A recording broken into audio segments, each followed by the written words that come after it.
Hello, ladies and gentlemen. My name is Trilbee, and are you folks here? Are you all receiving me? I'm going to be keeping a set of eyes in the chat. If you folks could let me know if I'm coming in loud and clear. Fingers crossed I am.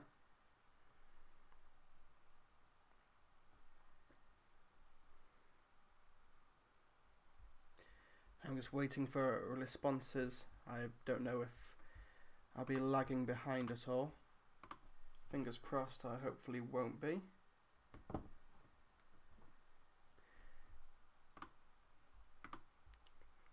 Okay, Mitchell Radford says loud and clear. That's all the justification I need to get started. Hello, ladies and gentlemen, and welcome to the continued Nuzlocke of Pokemon Ruby.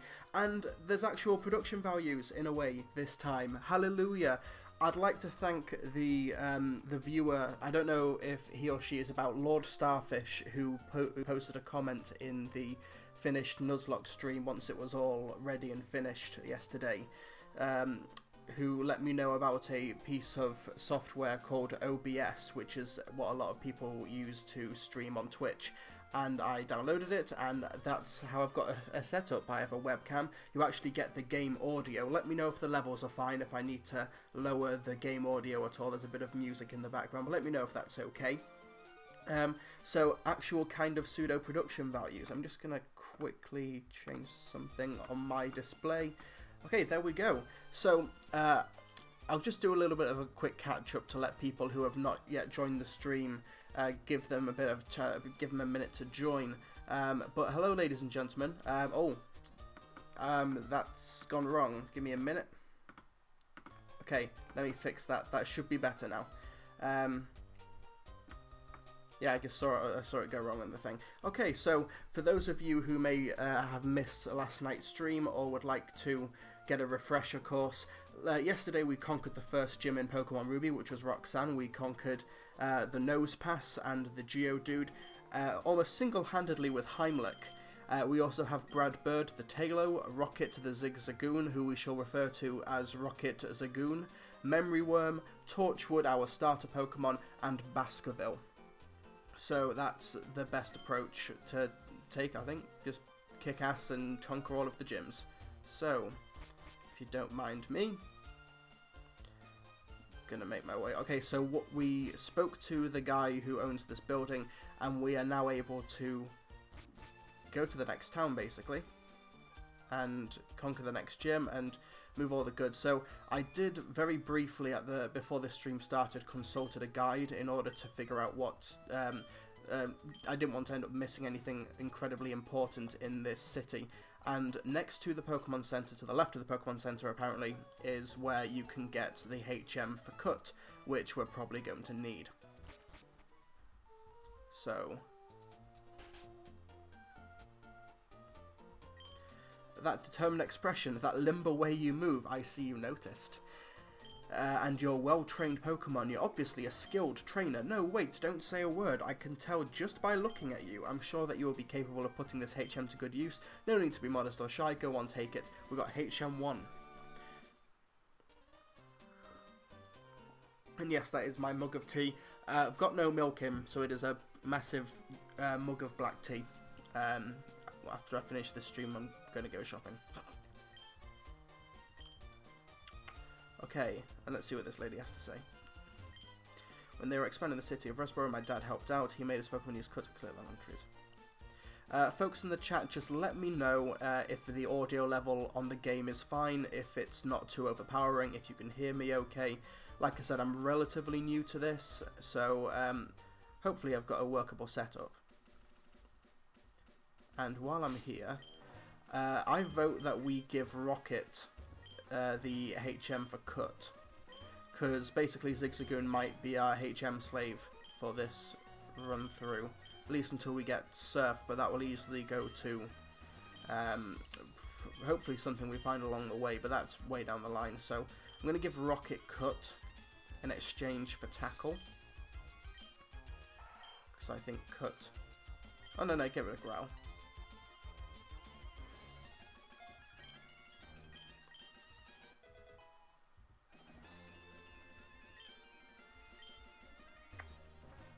And Oscar Tid, if you're concerned because you have to go to work, that's fine. I'm only going to be streaming for maybe about an hour and a half. So if you don't want to miss anything, then the stream will be up on the channel in its entirety later on if you wanted to catch it then, if you don't want to miss anything.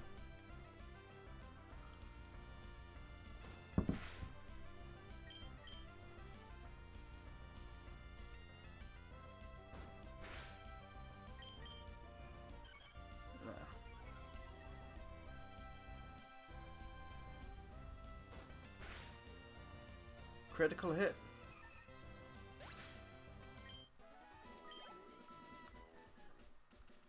Okay, now we can do what I came up here to do. Oh, there's a thing. I couldn't go in here earlier.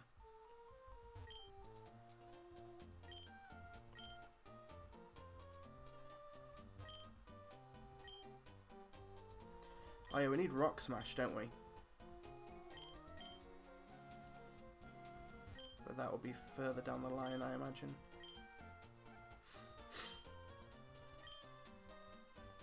Right, so let's ignore that for now. And cut through these. Oh, wrong button. Wrong button again, because I'm terrible.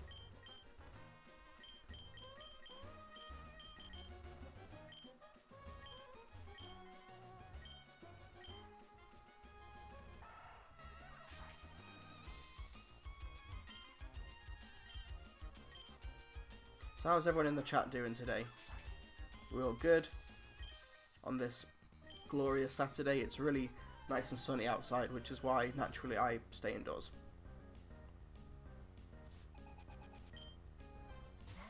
Ooh, a Routes. Let's cut its face off. Oh shit. Okay, that will be okay.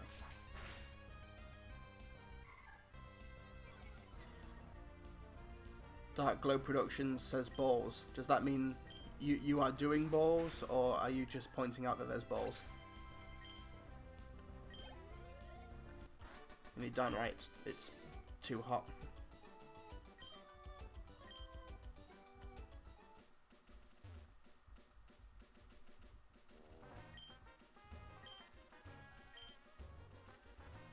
Oscar says, bring back the beast from the east. No, because then it's difficult to drive places, and I need to do that. I have to drive to work tomorrow, so I'd rather the roads were accessible.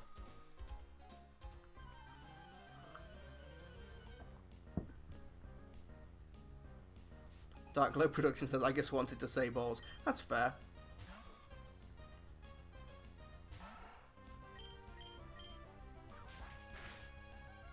Oh, that didn't do. Oh, that didn't do very good.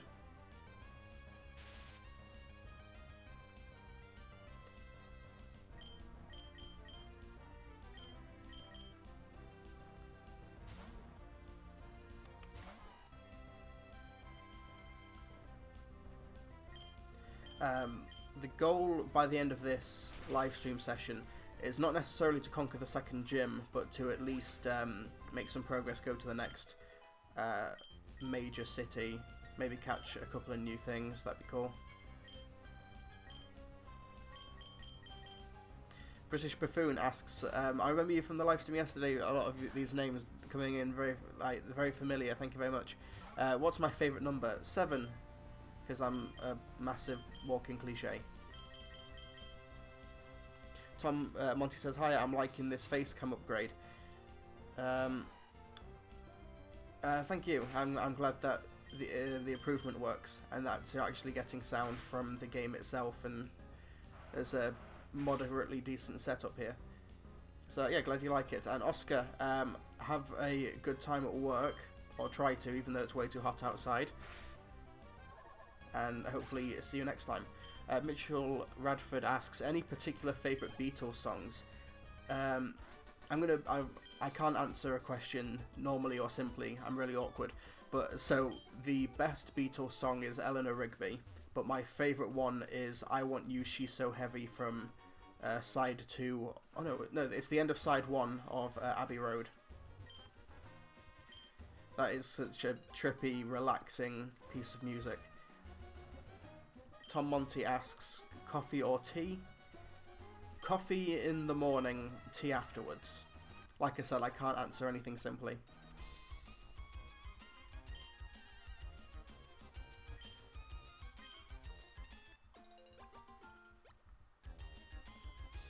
Take all these berries.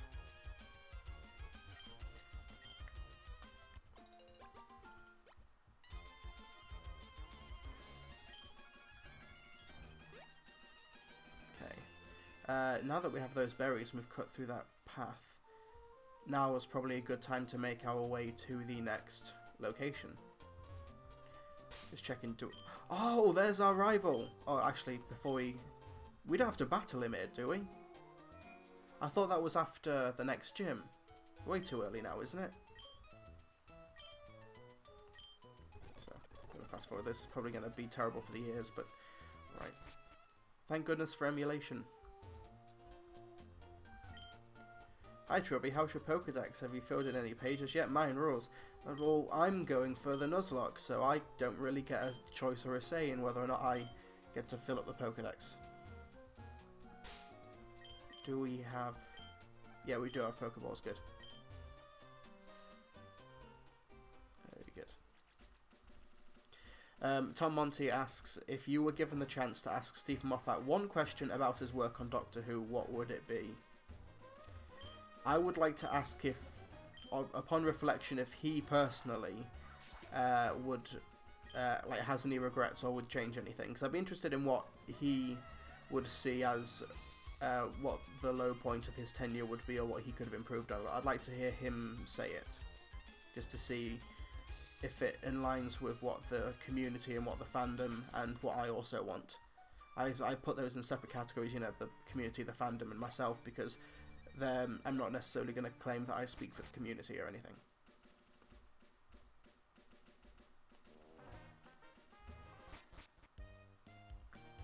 Yeah. Mr. Briney, hold on lass, wait up Pico. You're Trilbee, you saved my darling Pico. Yes, we're gonna sail away, sail away, sail away.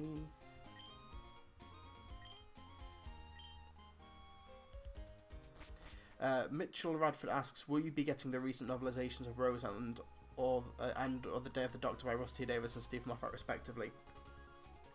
I've thought about it. I might do, because I don't have a lot of time for just sitting down and reading a book from start to finish, although I clearly have time to do a Pokemon Ruby live stream, so it shows where my priorities are. But I might do just for collection's sake, but I've only got maybe a couple of other target novels. Oh, I got the old rod. Oh, we can catch something here.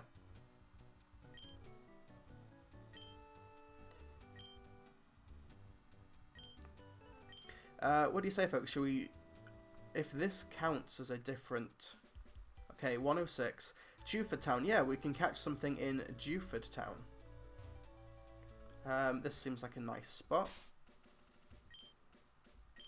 Let's try and... Actually, I'm going to put Heimlich front and centre, because Heimlich has stun, sport, and can paralyse anything. Tom Monty says, didn't he say in the recent book interview with RTD that his low point was during Series 7 with the pressure of the 50th looming? I mean, not so much what he considered like the hardest part of being the head writer, but what, like, creatively, I mean.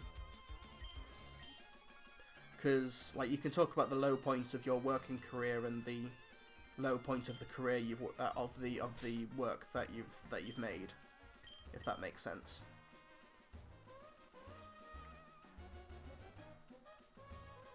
Not even a nibble. Can I catch? Oh, I nearly went onto a different route and caught something. Okay, so let's try this here then.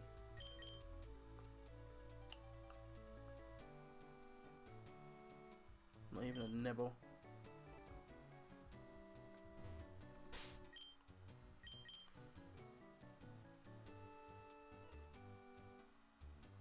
Not even a nibble.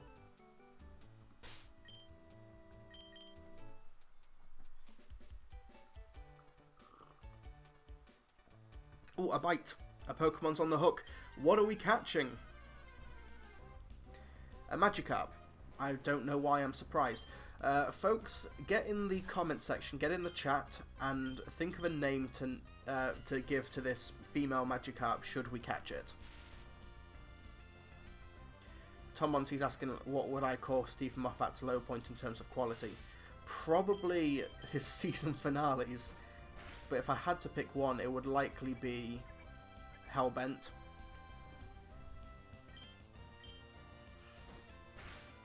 But if you look at season finales like the wedding of River Song and Jim the Fish. A Pointless Bird has suggested Jim the Fish. The issue we have when we come up with names, we had this issue yesterday when naming Pokemon. We can only have 10 characters in the name, so Jim the Fish with the spaces is not going to fit. Oh, if we could just name it Jim. And I'm not naming Magikarp the hybrid. We're going to have to find an actual fitting Pokemon for that.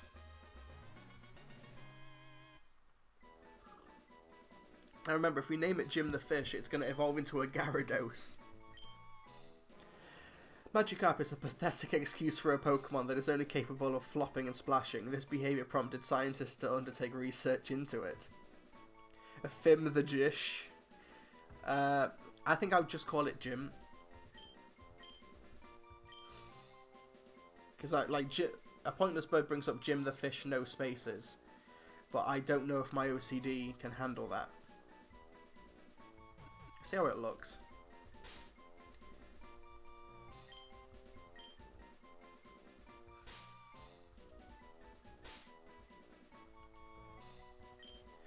Yeah, look, go back to Tom's question. For Stephen Moffat's writing, his season finales consistently rendered the series that preceded them completely irrelevant. Like, he'd break the universe or completely remove a character arc and stuff like that in order to try and be clever or subversive when it was neither. So yeah, Jim the Fish. Let's go. Yeah, Magikarp's name will be Jim the Fish. Jim the Fish was sent to the PC. When we get the XP share, which I believe is after we've delivered the goods, which sounds like a creepy term, we'll be able to train the Magikarp properly. Okay, I think I'm gonna ignore these folks. Oh no, go away. Okay. Oh.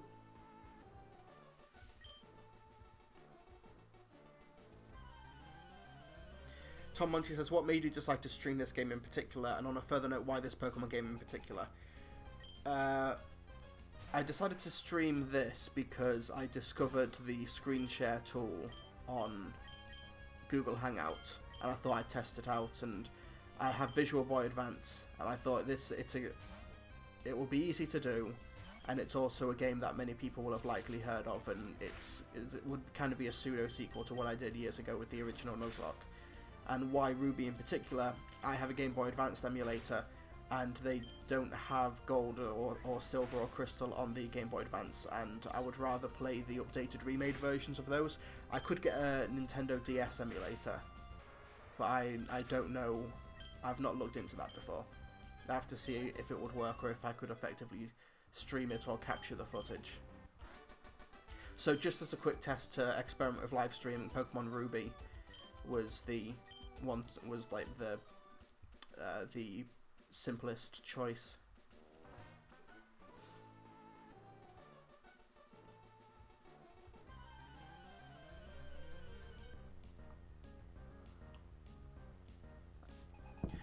Mitchell Radford brings up, actually thinking about it, we can just cheat death with a robot me. Direct quote from Wedding of River Song. It's not a direct quote, but that line, actually thinking about it, is, oh, Rocket Court or something, is easily like the nadir of Series 6. It was Series, yeah, it was Series 6. It, like, in that moment, the Doctor completely forgot his entire character arc.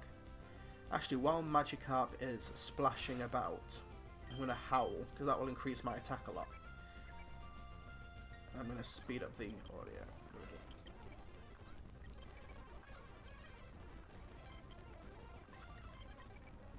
There we go. His attack won't go any higher. Let's see how this goes.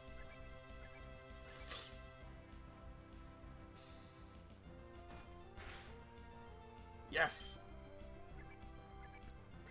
Tom, how have you never heard of Pokemon Ruby or Sapphire? Because they were like the big Game Boy Advanced handheld games. I think they were the highest selling games on that console.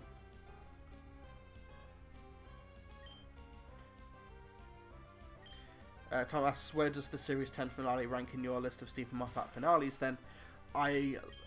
His Series 10 one, it's his second best. If you were to rank them, not counting Christmas specials, shit, I've been poisoned. Not ranking the Christmas specials, you start with Pandora Opens and The Big Bang as number 1. Number 2 would be Dark War. No. What am I? Trilbee, think about what you're saying. Number 2 would be World Enough in Time and The Doctor Falls. Second one would be... I'm trying to concentrate on multiple things at once. Another Magic Up. So first place would be Big Bang and Pandora Opens. Second place would be World Enough in Time and The Doctor Falls. Third would be Wedding of River Song. Fourth would be Time of the Doctor. Fifth would be Dark Water, Death in Heaven.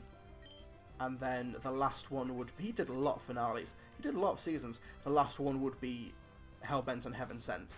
Although you could swap Dark Water, Death in Heaven and Heaven Sent and Hellbent, because Heaven Sent on its own is such a terrific episode, but that makes it all the more disappointing when you get to Hellbent, which renders it completely irrelevant. Like I said, Stephen Moffat has a habit of his finales completely gutting the pathos and the themes of the previous series or the previous episodes. Mitchell Radford says, "Oh no, you've been poisoned, Trilbee. You need ginger beer, walnuts, anchovies, and a kiss from Donna." I recently rewatched that episode on the Doctor Who YouTube channel, and that is a funny scene. Right, 1, 2, 3, 4, 5, 6, 7. Camptown Races? Okay, yeah, Baskerville's going to be fine. Harvey Wallbanger? Towering Inferno.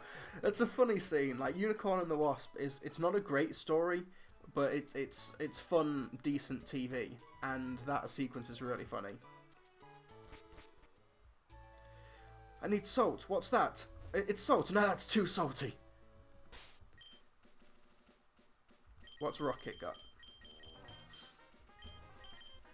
The full heal, blimey. Yeah, Clockwork Harley Quinn. Hello, welcome back after yesterday. Brings up a good point. Do you count Face the Raven and like Hellbent and Heaven Sent as like a 3-part story, a bit like Utopia, Sound of Drums, and The Last of the Time Lords?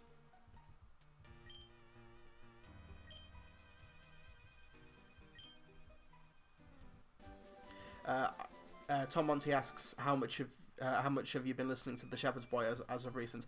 I listened to it quite a lot recently because I did my top 20 Murray Gold Doctor Who tracks. So I listened to basically every officially released track, and I listened to that one quite a lot.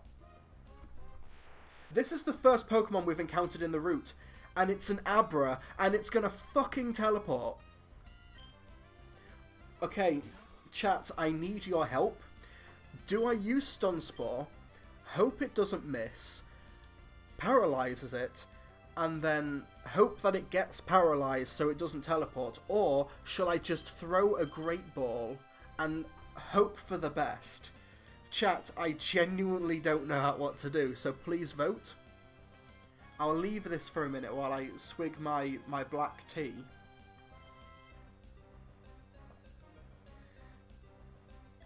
Because do I try and paralyze the Abra, which means if I try and catch it the next turn, it's going to be more likely, or do I just throw the Great Ball? Because we're not going to get another chance. We're not going to get another chance to catch anything in this cave. We're not going to be able to get a Makahitu, or a Geodude, or whatever else is there. So Tom Monty votes for Stun Spore. I'm thinking the Great Ball, but because Stun Spore might miss. Let me check. Alex Stewart says throw the Great Ball. Oh. Yeah, because Stun Spore only has a 75% accuracy. Like, even if the Great Ball doesn't work, it's guaranteed to at least have a chance to catch it. Whereas Stun Spore has a 75% chance to hit, so a 25% chance to miss. And then even if it does paralyze the Abra, will the paralysis take hold for that first turn? It's a gamble. I'm leaning for the Great Ball, and it looks like the chat is as well. So I think I'm gonna go and throw the Great Ball. And if we could catch an Abra, that would be beautiful. So I'm gonna throw the Great Ball. 3, 2. Cross your fingers, chat.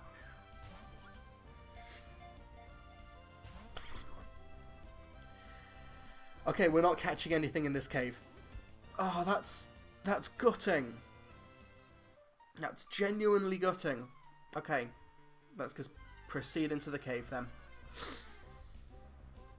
And yeah, here is what you could have won, folks.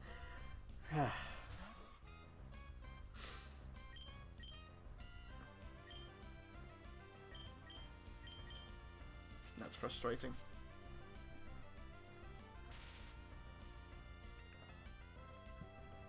Mitchell, are you proposing that when I threw the Great Ball I should have invoked the power of Ultra Instinct? Yeah, see, Tom Monty says you should have used Stun Spot. Yeah, well, hindsight is great. Although, to be fair, weighing up the two options, I think the Great Ball would have been the more likely. If we'd had something like Sleep Powder, that would have been better, because there would be, it would definitely be a sleep for that turn and have a status effect. But hopefully we'll get another chance to catch a Makuhito or an Abra in future, or something, because this route's complete. This cave is completely wiped now. We can't catch anything from it.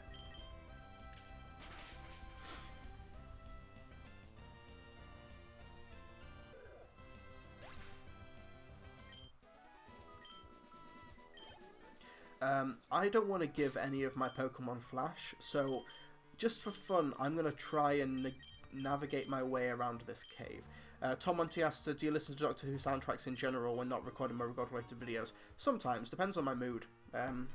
Depends on what I want to listen to, because I tend to listen to a lot of instrumental music anyway, because when I work, write, edit and such, I can't listen to music with lyrics in it, because then I end up typing the lyrics, or I'm focusing on the lyrics and can't quite watch it, or watch what I'm doing and focus on what I'm doing. But when I am listening to instrumental music and there's no lyrics, I can just have it be mood music or a soundscape or other pretentious cliche words. So I listen to movie soundtracks and also and things like that. But Mitchell Radford says, alright, I'm heading off now, Trilbee. Thanks for a great stream, you're awesome. Thank you for watching, Mitchell, and hopefully see you again in the near future.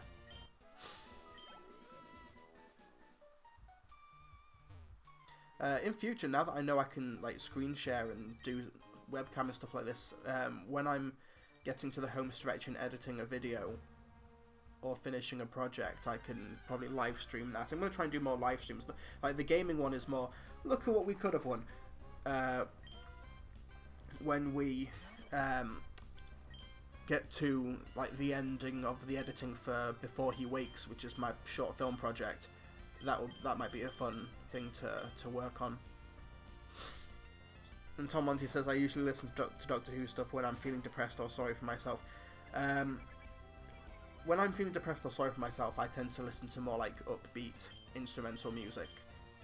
But listen, Donna's death music usually does the trick. What's the name of that track again? I can't remember what track that was. See, it would be nice to have caught a Mawile, although in this game it doesn't Mega Evolve, so how useful could it really be? Although it would just be a cool steel type to have.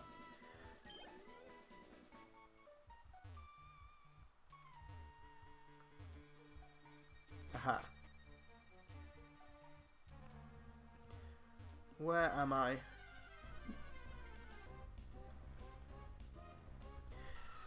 We could have had some really cool stuff in this cave. But no, we were blessed with an Abra, which by the laws of a Nuzlocke is nearly impossible to catch. Come on, Aaron. I think if we had caught an Aaron, we could have just called it Aaron. Like, but with 2 R's, like the name Aaron. Or maybe called it like Aaron A. Aronson or something. Torchwood is burning this thing. Like, burning everything. It's really cool.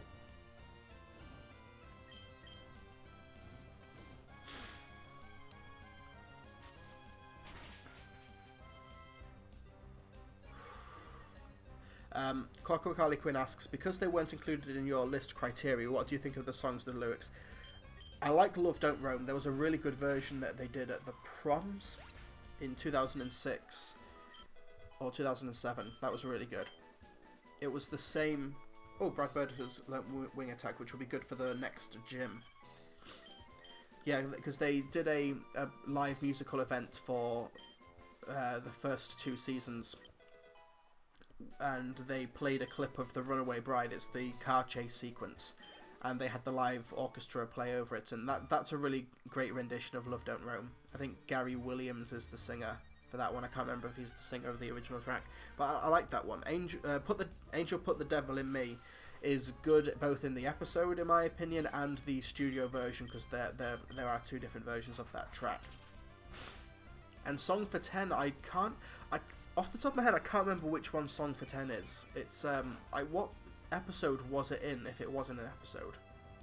I definitely listened to it, I just can't place it. That's probably why I didn't mention it in the episode. And my hay fever's playing up again. I think it might be because I've changed rooms for this setup. What do you think of my massive Davros print, by the way? My dad got me it for Christmas, like, 3 or 4 years ago, but because we were in... a different accommodation, we weren't allowed to hang big stuff up on the walls. So then when me and my partner moved into... Haha, found Everstone. Is that the thing that you equip to a Pokemon and then it doesn't... can't evolve? But, yeah, the Davros print. But then when we moved to this new house, we can put stuff on the walls. We're still renting, but we can...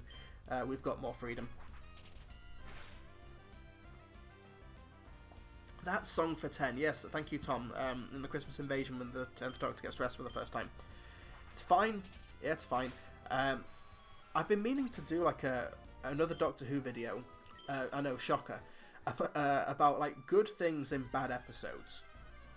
And with the Daleks Take Manhattan and an Evolution of the Daleks, I like the historical aspect of that story. The Dalek plot and everything it's going for is flawed and doesn't entirely work, and it kind of falls flat on its face for the most part. But the portrayal of Hooverville, the atmospheric... should I leave Torchwood out to face an Aaron? I'll leave it out for one more turn. Famous last words. And it missed. Okay, Torchwood, you are getting out of there. What version of Davros is that? It's comic book Davros. Looking at its face, it doesn't... I'll move the camera up slightly. But looking at its face, it doesn't seem to fully resemble any on-screen incarnation of Davros.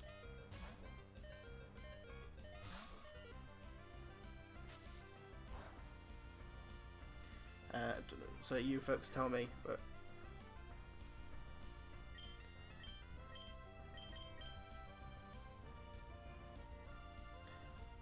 This Aaron is nimble. I wish I could have caught you. There we go.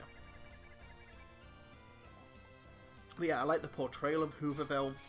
I like the subplot with the homeless characters. Like, Hooverville is the lowest place a man can fall. There's nowhere else to go. Solomon is a pretty cool character. There's a lot of aspects to like in Evolution of the Daleks. They just tend to, for the most part, not revolve around the Daleks. British Buffoon asks, what is your favourite cereal? Crunchy Nut Cornflakes or Frosted Shreddies?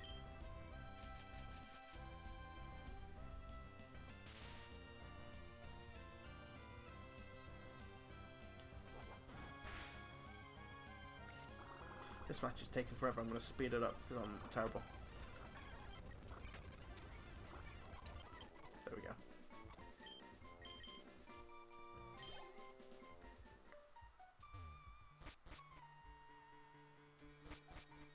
There we go.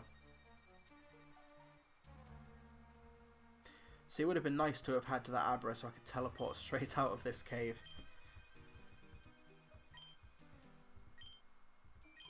Hi, Stephen. A letter for me? I'm not a fan of the council stuff in Fear Her, to be honest. Oh, you're bringing up a council road where the council acts. I'm reporting you to the council. Like, that line is funny, but like how he's for some reason it's a guilty laugh for me. Oh, I can just hop straight down.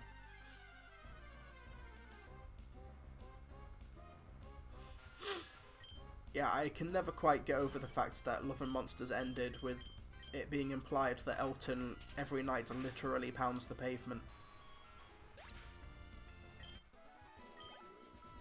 You know, for kids.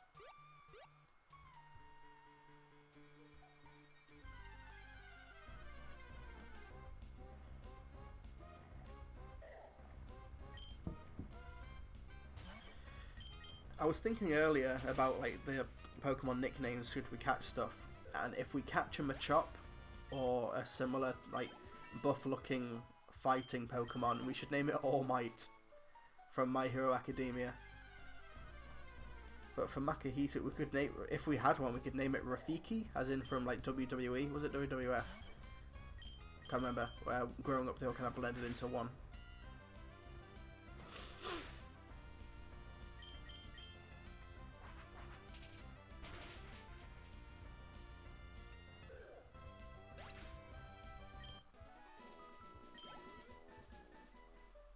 Hello, Backstein, Mit, Harspitz, Akim.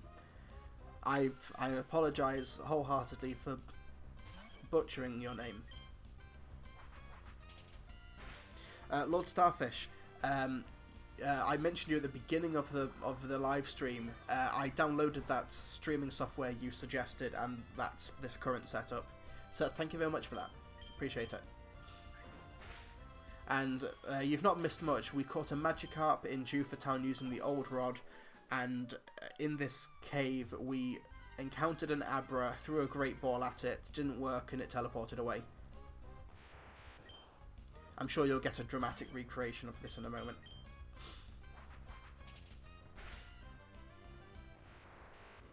Ha!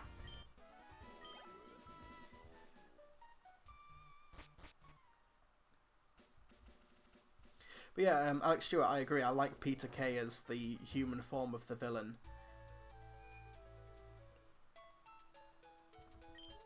And is the villain actually called an Absorbaloff?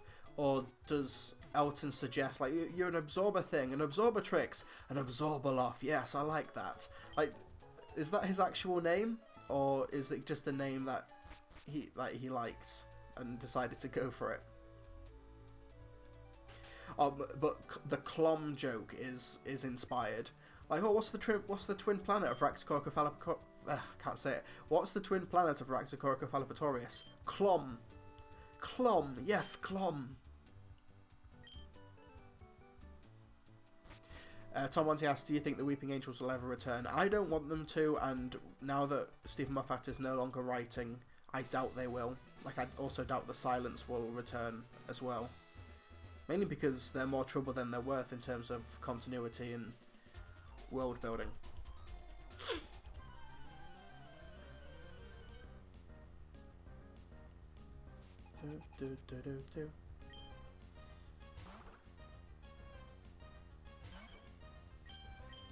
Now I know that I'm not going to be ready for the gym, I'm just using this opportunity to train Brad Bird.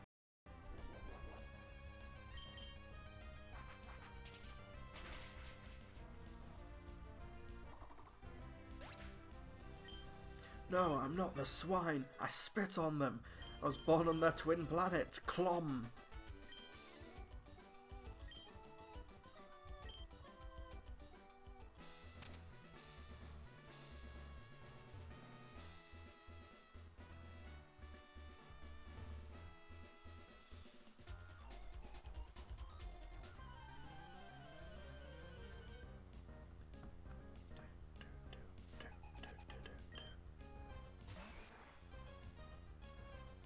Deku!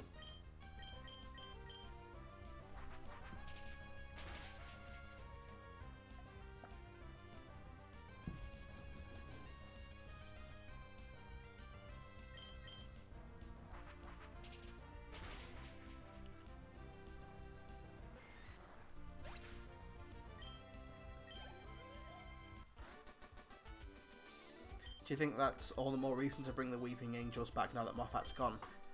Maybe. But Stephen Moffat is the only writer who has written for the Weeping Angels outside of, you know, books and Big Finish and such. So he might want that, like, sense of ownership, and I'm not sure. But honestly, if the Weeping Angels never returned again, I wouldn't mind about it. I wouldn't mind.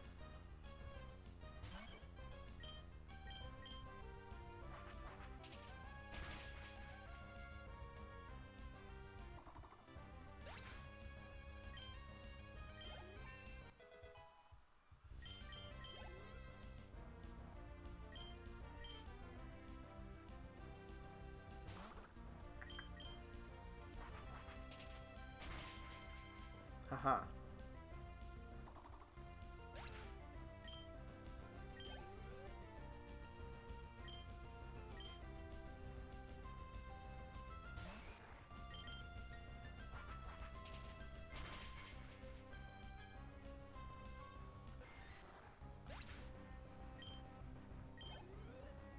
Ah, so close. Okay, I think that was the last trainer before Brawley? I think that might be the gym leader's name. But yeah, I'm gonna go train up Brad Bird to level 18 and maybe bring in, like, level up Torchwood a bit more. Tom Monty asks, have you watched Series 9 since it was originally broadcast? Not from beginning to end. There's some stories I've not watched since they're broadcast. Random bird outside. Trying to think off the top of my head what the... So Series 9 started with... oh, Geodude.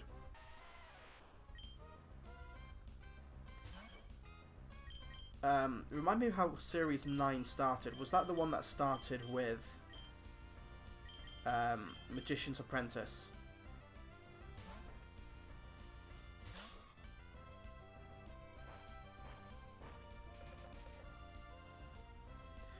Magician's Apprentice and Witch's Familiar is also not a very good two-parter. And I mentioned this in the stream last night, but I've lost count of the amount of people I know who, the moment the Doctor came into the episode riding the tank playing the electric guitar, is the moment where lots of, like, casual fans and viewers that I knew just completely lost interest in the show. Like, it's kind of weird how it's all... they're able to name that one specific moment.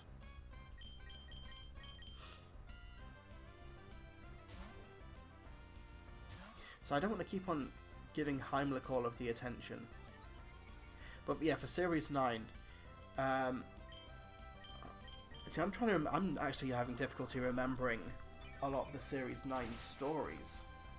I'm going to Google them, actually, while I'm grinding.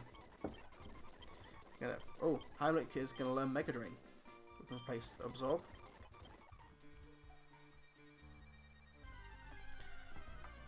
I'm going to look up Doctor Who Series 9 just to remind myself.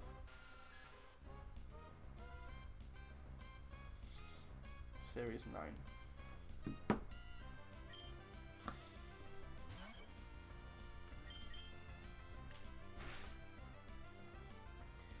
Okay, so for Series 9, okay, Last Christmas, okay, Magician's Apprentice, no good. Witch's Familiar, also no good.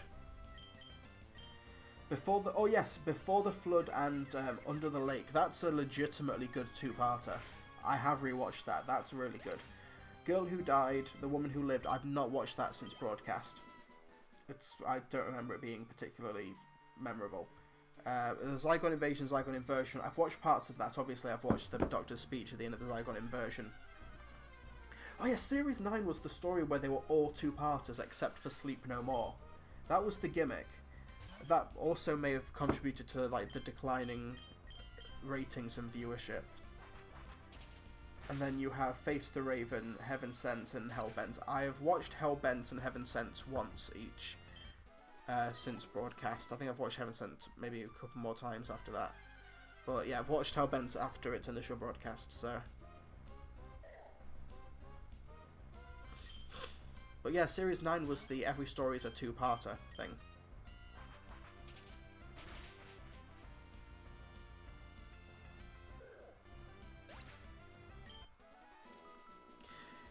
Tom says Series 9 is a lot of people's favourites. What is it do you think people like about it? I don't know. Like, I'm not saying that it is no one's favourite, but I don't think I've heard that opinion said, at least not to me. Which is fine, which is fair. But what do people like about it? They might like standalone moments and stories, like you know, Heaven Sent, the ending of Zygon Inversion. They might like the scene where Davros opens his eyes and things like that. You can look back on that series and think of prominent moments, and also because it is two-parters, these stories are more or less fleshed out more.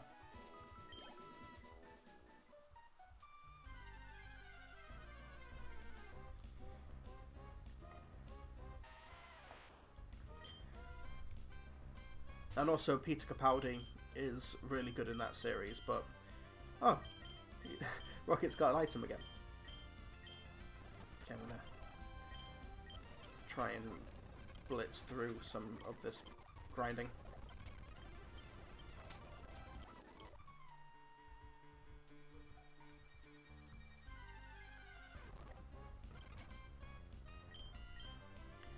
Yeah, I figured out how to swap things over. Haha. There we go.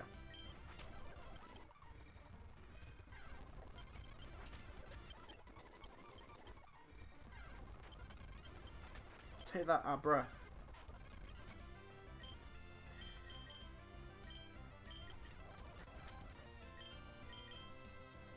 Just to speed things up. Oh no, I didn't mean to tackle.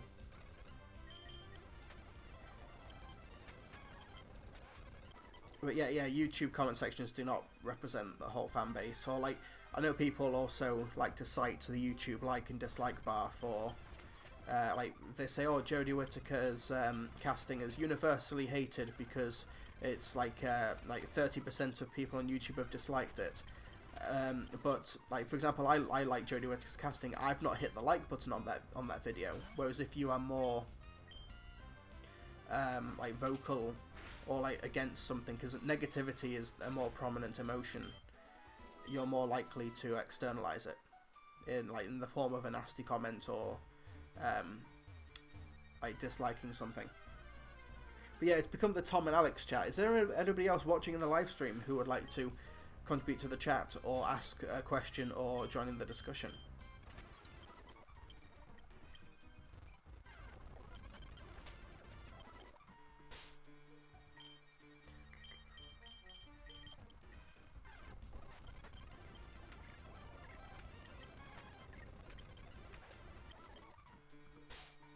Need to take that thing off the rocket.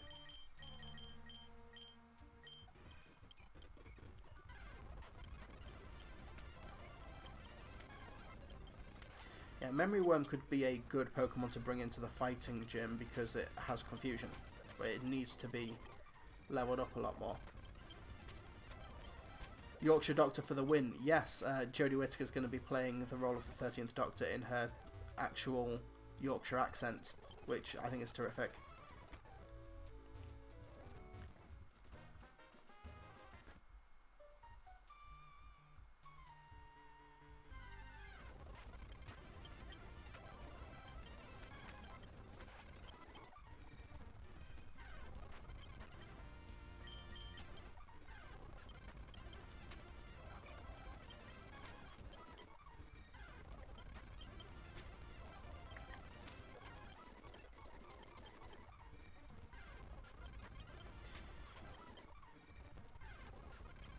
Yeah, it's been like 10 months since Jodie Whittaker was announced as the 13th Doctor, which But the season isn't going to happen for like, at least until autumn, so maybe they jumped the gun on announcing it. Are the Abras not? They're all everywhere.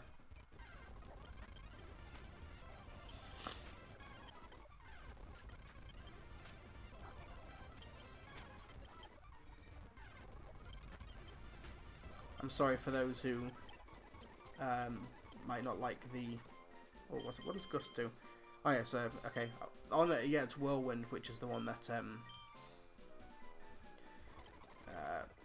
blows them all away. But as for how much of a gamer I am, I'm very much more casual, because I don't own like a current gen console, because I can neither afford nor really have the time to dedicate myself to just sitting down and playing a game. Like I'm in my office, like back here, I've got a Nintendo Wii set up to a small TV where I occasionally just play some Resident Evil 4 for fun. Oh no, there's no PP. Oh no. Need to go and restore some PP. Do I play? But a lot of the gaming I do is actually because I'm a filthy casual on mobile, because I will always have my phone on me.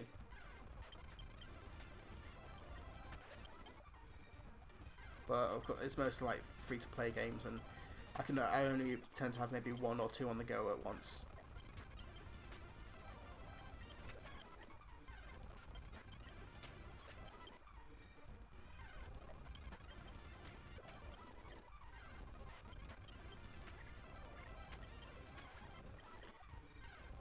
So I don't know if this speeding up goes against the integrity of the Nuzlocke, but we'll be here forever if not.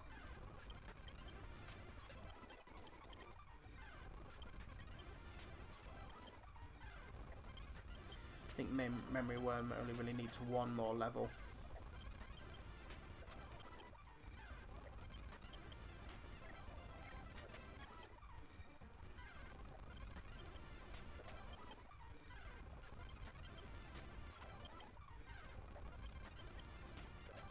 Nearly there. And just 1 more for the road.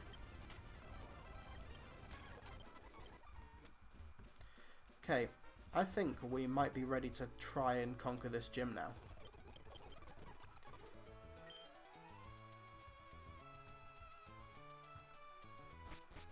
Okay, so the first Pokemon will be Machop.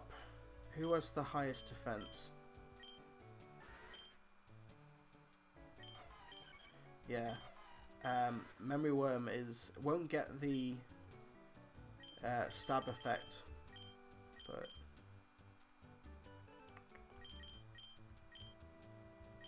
revive, which I can just sell, because who needs revives in a Nuzlocke? Charles asked, the last video game you bought. That I outside of a Steam sale or something, but the last game I bought, I honestly can't even remember. Okay, so I'm going to put Memory Worm out in front, and then there's Brad Bird, because I don't want to lose Brad Bird. If I'm going to lose any Pokemon in this, I would rather it be a Memory Worm. Like, no offense to Memory Worm, but we've got the Dustox with it, whereas Brad Bird has a lot more potential. Yes, Alex Stewart brings up a good point. Am I doing the number of Pokemon rule for gyms? I did it in the Leaf Green one, and I wanted to do it before fighting Roxanne, but I accidentally pressed A and started the fight. Thankfully, it didn't really matter, because Heimlich managed to sort it out anyway. But yes, I think that's a fair cop, Gav.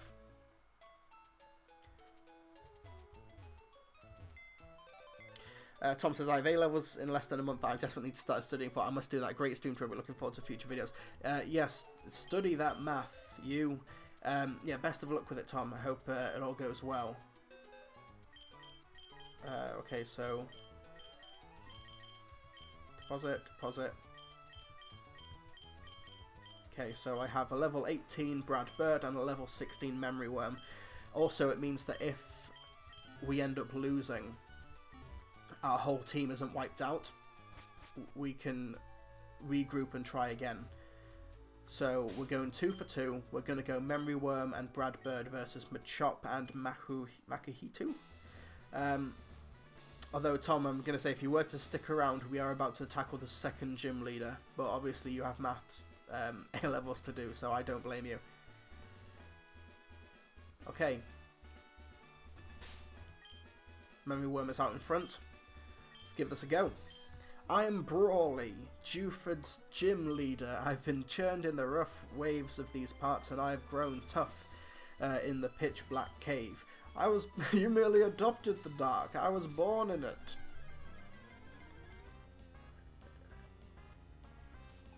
Leader Brawly would like to battle.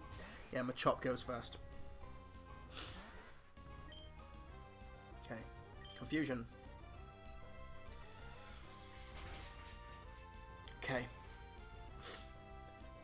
Use bulk up. Okay. Oh, that's the TM that we get after we win this. Attack rows, defense rows. Okay.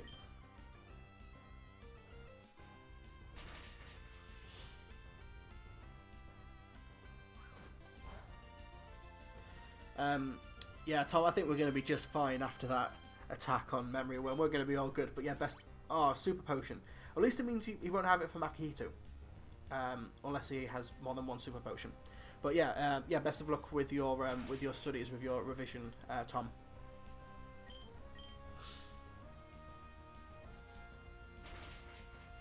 I think Gust will actually hit a bit harder than Confusion here. It might do. I might finish it off with... oh, that was a critical. Nice. Yeah, I think I might finish it off with Gust. Omega Review says, have you seen tonight's My Hero Academia? Oh, no. Lord Starfish, you were wrong. I'm afraid, you were... Wait a minute. Oh, so... What move is it that does exactly 50 HP? I thought that was Seismic Toss for a moment. I got very confused. But, yeah, Dustox's Bug Poison. Oh, come on.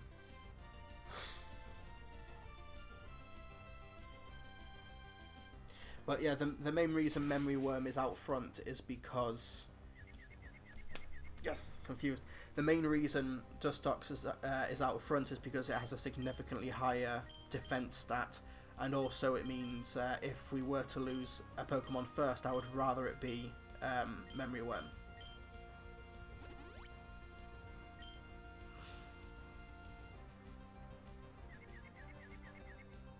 Yes. Oh no, Lord Starfish, that's fine. That's fine. It's just the natural territory for a Nuzlocke. Okay, so if Machop hurts itself in Confusion again, we've beaten it. No, use Correct Chop. Okay, there we go. And Brawly will have no more Super Potions.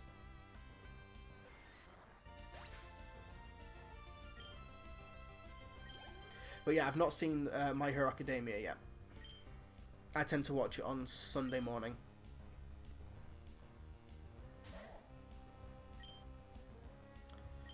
Okay. See how this goes. Okay. Use bulk up. Okay. That should be okay in terms of us still attacking it with Confusion. Thankfully, fighting moves are terrible against Dustox. Yeah, and also Dustox has the highest defense stat of, I think, anything I own. Knock off. Oh, okay, yeah. Yeah, we win. We did it. Single-handedly, thanks to Memory Worm, we conquered the second gym. We didn't even need to bring out Brad Bird. There we go. Congratulations to Memory Worm. He's trying to learn Protect. Let's get rid of Tackle.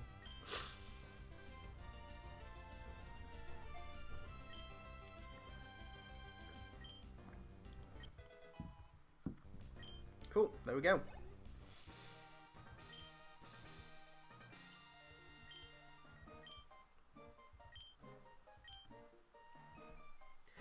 There we go, folks. We've conquered the second gym. And illuminated it.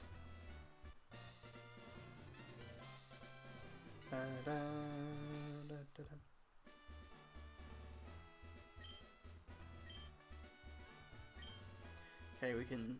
Yeah, we get bulk up.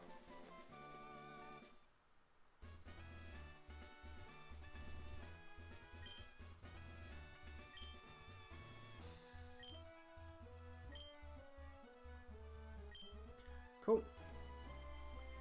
Get the hell out of here.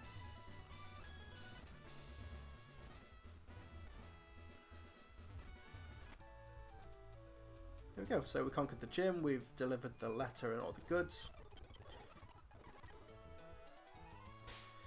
We need to replenish our party now.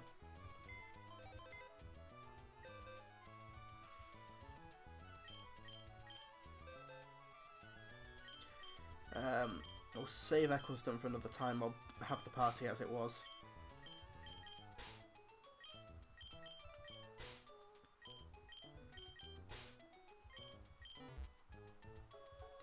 But what I'm going to do, just for fun, prep some questions in the chat, and we'll take Torchwood into the cave and start training it a bit more. We need to... Torchwood is lagging behind a bit.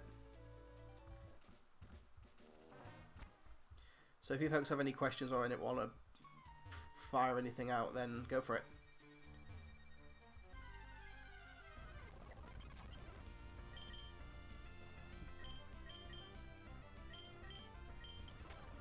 When does Torchic learn Peck?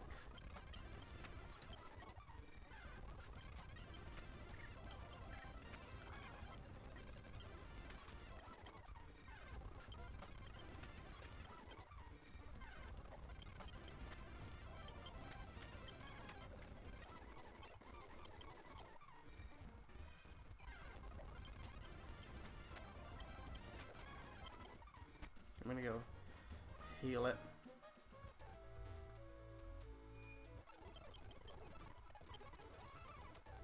Favorite 3 Pokemon ever? Asks Alex Stewart. Blastoise, Torkoal, and a third one that's really cool. Probably Metagross. Like, I think that Metagross is really cool. That is this generation, is it? We can potentially, if we're super duper lucky, get a Metagross. Or I should say get a Beldum, which will then evolve into a Metagross. Torchwood should be close to evolving soon.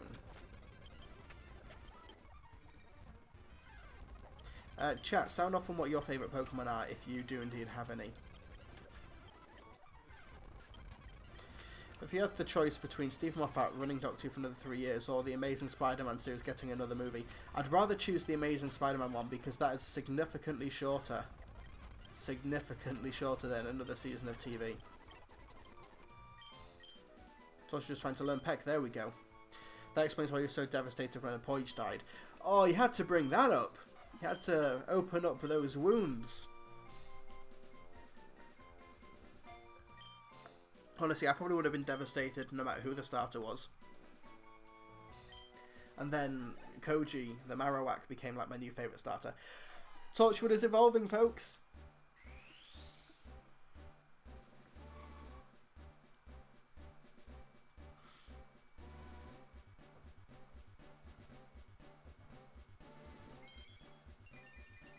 Yeah, boy! Combuskin!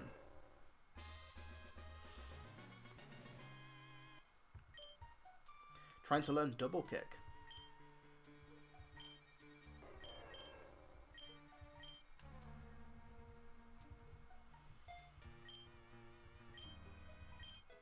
Yeah, boy.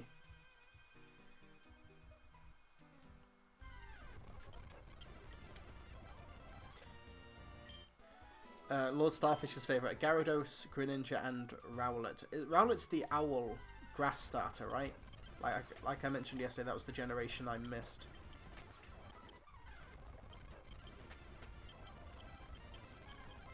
Oh no, there's no PP left.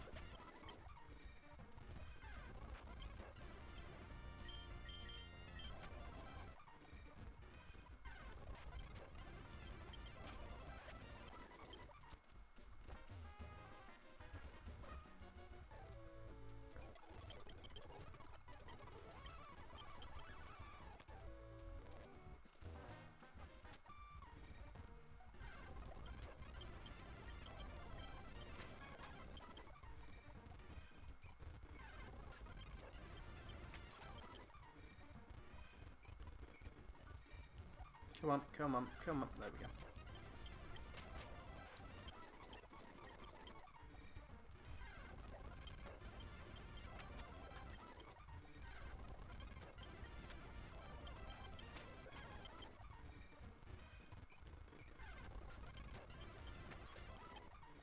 Everyone plays Pokemon for the grinding.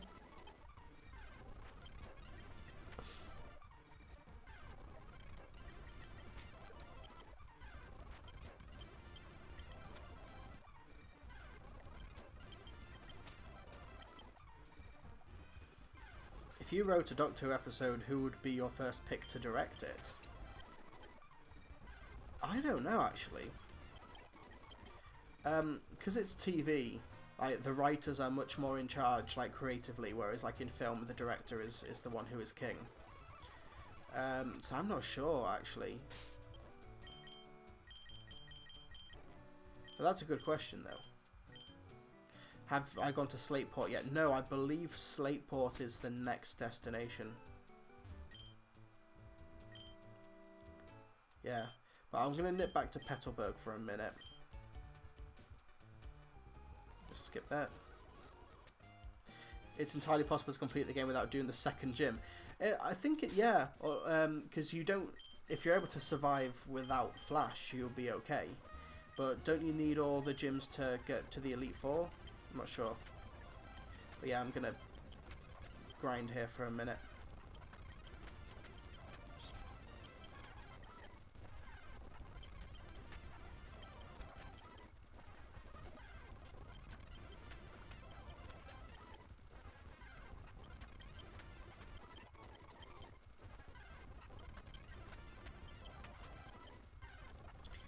I'm tempted if I should call it a day and then do this off camera, but I don't want I want, if a Pokemon dies, hopefully that doesn't happen, that I'm actually live streaming when it happens.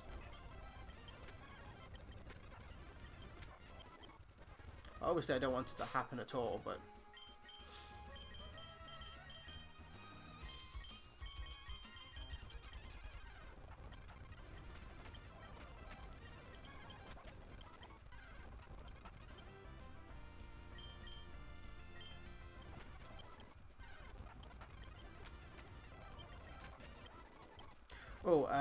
what happens if I run into a shiny? I believe there's a rule for that in the description of the video, that if that I'm allowed to catch it, I just can't use it.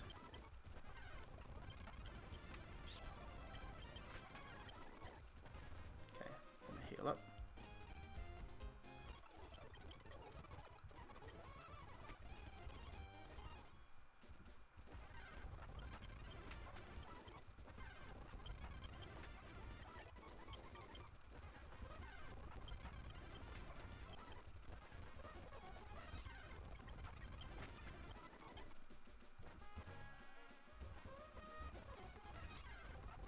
So I'll get Rocket and Baskerville to level 12, and then I think I might call the stream a day. Because I didn't even plan to beat the second gym in this session, but we got through the cave a lot quicker than I thought we would. But I think having bested the gym, that's maybe a good place to end. I may do some off-camera grinding and get these folks up more matching the level of the rest of the team. Obviously without, I won't evolve them, because those moments should be seen by the live stream, and then come back probably Monday, because tomorrow I am working.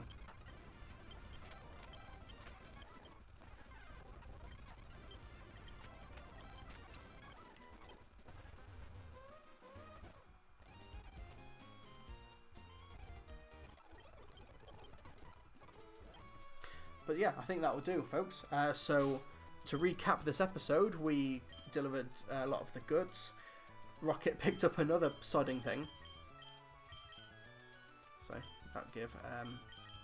Take the PP up. Actually, while I remember, before I quickly go, I'm going to sell the revives, because We're doing a Nuzlocke, we don't need them. It's just free money. And a nugget as well. Everstone, yeah, prevents evolution. PP up, full heal, yeah. Cool. Okay, so I think that's a good place to end the stream for now. Probably come back on Monday, but yeah, thank you so much for joining me. We conquered the second gym. So yeah, there we go. The Knuckle Badge, I believe it's called. Playtime is 6 hours, but that's mainly because I have been fast forwarding for the stream. A Pointless Bird asks, are you not going to use the rare candy? Probably not, because I don't mind grinding, and the stats that you get from a rare candy are not as good as like from naturally leveling up. I may even sell that as well. But yeah, folks, thank you so much for watching this live stream. Thank you very much for enjoying and engaging in the chat.